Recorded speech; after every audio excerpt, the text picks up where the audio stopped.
A psicologia humanista, ela surgiu no final dos anos 50, início dos anos 60.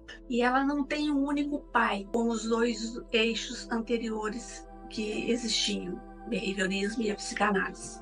Ela foi um movimento, embora a gente possa identificar grandes nomes, né, grandes expoentes do movimento, mas ela foi um movimento congregador, um movimento que uniu vários pensadores, vários praticantes da psicologia em torno desse movimento de uma nova força dentro da psicologia. Né? Ela foi graças basicamente ao trabalho do Maslow, Abraham Maslow e Anthony Sutil, que o movimento humanista foi então articulado, organizado e institucionalizado. Lembrando que naquela época, né, não era fácil, não tínhamos o que temos hoje de WhatsApp, das redes sociais, então foi muito mais difícil para juntar essas pessoas, para articular esse movimento. Então esses dois homens trabalharam muito nesse sentido.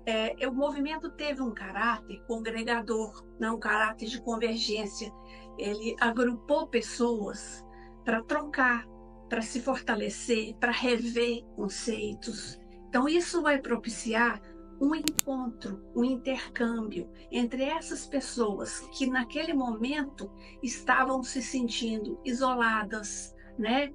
Com dificuldades, às vezes até de apresentar o próprio trabalho, e também por uma necessidade que é tão própria do ser humano, que é de pertencer a algum grupo. Então esse movimento também congregador veio trazer esse grupo de pertença, né? Onde as pessoas se sentiram com as ideias afins, se sentiram próximas.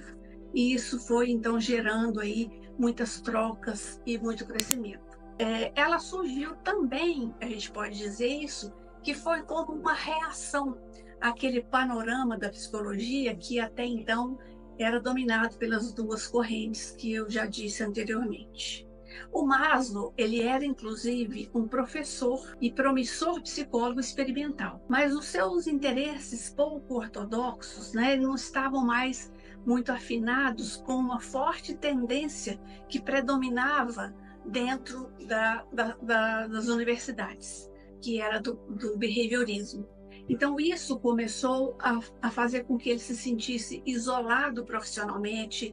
Ele passou a ter dificuldade, inclusive na publicação dos seus artigos, porque não encontrava ressonância na linha editorial e teórica que era adotada pela maior parte das revistas técnicas de psicologia da época. Então, como forma de contornar esse problema, em meados dos anos 50, ele organizou uma lista de nomes, endereços, né, de psicólogos, de grupos envolvidos com visões menos ortodoxas dentro da psicologia e mais afinados com as suas próprias ideias. E com eles ele começou então a manter um intercâmbio de artigo, de discussões, né, na forma de uma rede de correspondência que recebeu o nome de rede eupsiquiana. E essa rede eupsiquiana foi considerada, então, o embrião do movimento humanista. Sutil conheceu Maslow e passou a colaborar com ele, foi um ativo participante dessa rede, dessas trocas, dessas discussões, e dentro disso nasceu, então, a percepção que estava se configurando uma nova força em psicologia. Né? Então ele foi organizador, o Sutil foi organizador da Revista de Psicologia Humanista, cujo primeiro número saiu em 1961 e foi a revista que deu o nome para a terceira força, né, de psicologia humanista. Em 1963, o sucesso da revista fez com que se organizassem e fundassem a Associação Americana de Psicologia Humanista. Então foi um grande crescimento, foi um grande êxito, né? Uma associação americana de psicologia humanista. Em 1964, houve então uma grande conferência nos Estados Unidos e compareceram grandes nomes inspiradores desse movimento, incluindo Carl Rogers. E aí então ficou consolidado esse movimento de psicologia humanista. Vale lembrar um pouquinho aqui, fazer um parêntese para dizer dessa década de 60. né? Em 1964 que houve essa conferência e essa consolidação desse movimento. Lembramos que a aceitação da psicologia humanista ela foi ampliada muito em função do contexto cultural da década de 60. Né? Muitas transformações pelo mundo, muitas mudanças sociais e políticas, valores humanos sendo gritados, né? Necessidade desse resgate, protestos contra guerras, inclusive a do Vietnã, né? Movimentos de contracultura. Então, falou-se muito em liberdade, respeito, individualidade, etc. Questões que têm tudo a ver com a psicologia humanista também.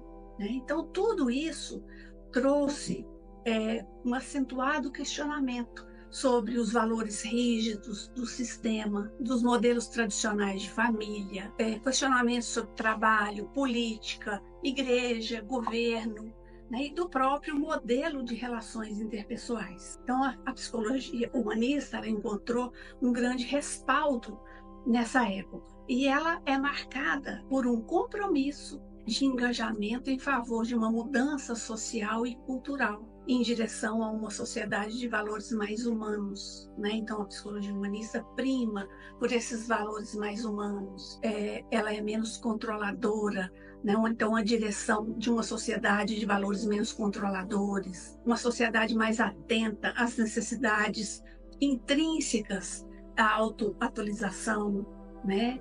Modelos de relações mais abertas, mais lúdicas, tudo isso tem muito a ver com os temas da psicologia humanista. Então, a psicologia humanista ela vem tratar de capacidades e potencialidades humanas, como criatividade, amor, crescimento, valores, o humano. Aqui vai uma certa crítica da psicologia humanista em relação ao behaviorismo, né, que os estudos eram feitos basicamente a partir de animais. Né? Então, a psicologia humanista trazia essa necessidade de estudar o ser humano. Né? Outra característica que tem uma certa crítica à psicanálise é dizer que o Maslow dizia que a gente precisava criar a psicologia da saúde. Então, estudar um ser humano saudável, desenvolvido emocionalmente, realizado, né? Trazendo aí então a necessidade dessa psicologia da saúde, de priorizar a saúde, os potenciais humanos e etc. Então, como característica da psicologia humanista, a gente ainda pode citar que ela foi um movimento de congregação de estudiosos, que ela traz a ênfase na saúde, no bem-estar, no potencial humano de crescimento e autorrealização. E ela traz ainda uma visão otimista do ser humano, um ser capaz de mudanças, um ser digno de confiança, um ser em busca e realização de si mesmo, um ser de potencialidades.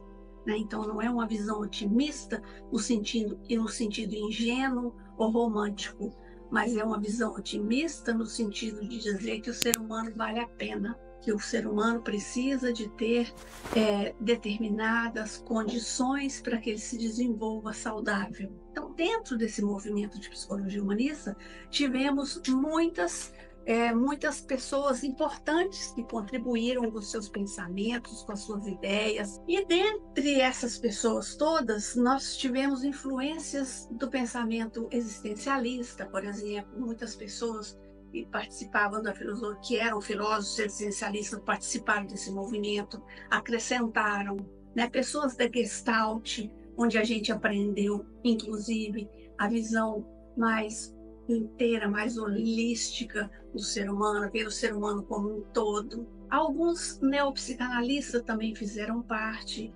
algumas escolas de psicologia da personalidade fizeram parte. Então foi realmente um movimento congregador.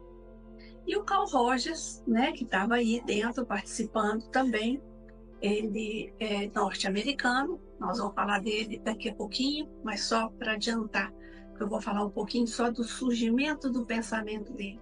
Carl Rogers sempre foi uma pessoa de vanguarda, um pensamento muito adiante do tempo dele. Então, dentro desse movimento de psicologia humanista, ele desenvolveu o seu pensamento próprio, as suas ideias próprias, a sua teoria, suas pesquisas, que muito mais tarde ele deu o nome de abordagem centrada na pessoa.